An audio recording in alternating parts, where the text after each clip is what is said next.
Alamin naman natin ang mga naging kaganapan sa mundo ng international sports scene sa report ni teammate Justin Ilano.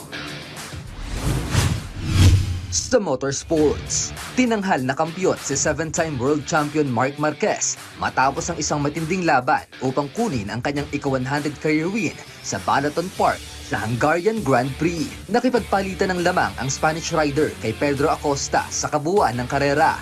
Ngunit sa huli ay nanatiling matibay si Marquez upang tapusin ang laban na may 1.5 seconds ang lamang sa katapat ng KTM rider.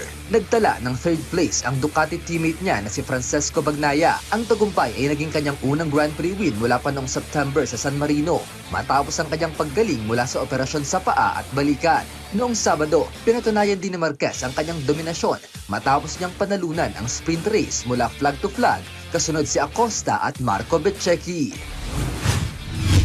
Sa balitang athletics naman, nagpakita ng world-class form ang Olympic 200-meter champion na si Gabby Thomas matapos niyang angkinin ng panalo sa women's 200 meters sa Lone Star Grand Prix sa College Station, Texas. Nakapagtala ang American star ng world-leading time na 21.70 seconds upang malampasan ang kapwa-Amerika na si Kyla White na nagtala ng 22.07 habang pumangatlo naman si Favour Afili ng Nigeria na may 21.15. Ang oras ni Thomas ay mas mabilis kumpara sa 21.83 na nagbigay sa kanya ng Olympic gold noong 2024 sa Paris at 0.10 seconds na lang ang layo sa kanyang personal best na 21.60 na naitala noong 2023. Si Thomas ay bumalik sa kompetisyon noong Abril matapos harapin ang Achilles injury na nagpahina sa kanya noong nakaraang World Championships sa Tokyo. Sa golf, umatras sa final round ng Live Golf Andalusia si Luis Oosthuizen dahil sa isang back injury.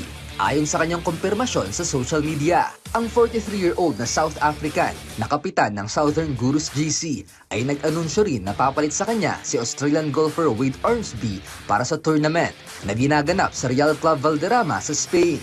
Pumasok si Oosthuizen sa final round na may 6 over par score sa isa sa pinakamahirap na kurso sa kompetisyon. Siya ay isang 2010 Open champion at may matatag na record sa majors, kung saan siya ay naging runner-up sa lahat ng 4 na major championships. Justin Ilano para sa Pambansang TV sa Bagong Pilipinas.